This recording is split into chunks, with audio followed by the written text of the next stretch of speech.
Znate, Delta sve što počne, ona i završi. Naša kompanija bi bila mnogo srećna da prvi Intercontinental smo otvorili prvo u Beogradu, a ne u Ljubljani.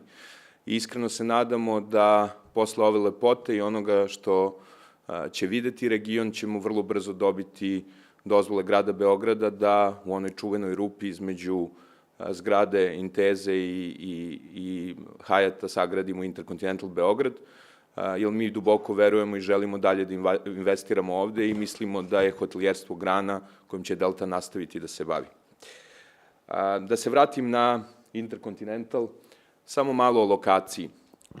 Intercontinental Ljubljana nalazi se na 400 metara od centra grada, od županije i od svega onoga što Ljubljana stvarno može da pruži. Našli smo lokaciju i praktično za manje od 17 meseci sagradili hotel koji je najviša zgrada u Ljubljani, koji je prvi hotel sa 5 zvezdica, koji je prvi internacionalni brend, koji ima preko 22.000 kvadrata, koji ima 165 soba i koji je hotelijerstvo u Sloveniji podigo na jedan potpuno drugačiji nivo.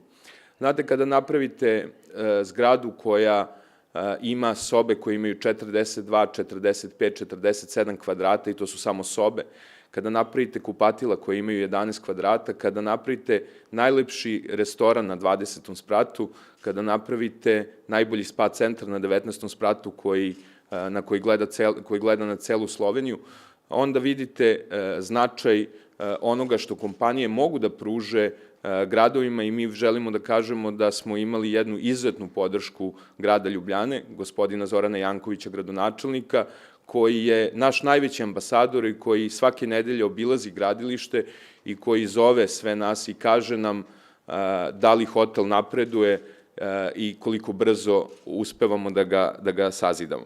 Ja duboko verujem da slike govore više od reči, ja vam neću mnogo pričati o činjenicama hotela, više želim da vam pokažem kako to Intercontinental Ljubljana izgleda. Na slajdu levo možete da vidite kako izgleda hotel na drugom spratu, odnosno hodnik, ulazna vrata i mi 15. avgusta otvaramo hotel, 24. avgusta imamo 93% zauzeća i sledeći dan smo potpuno rasprodati.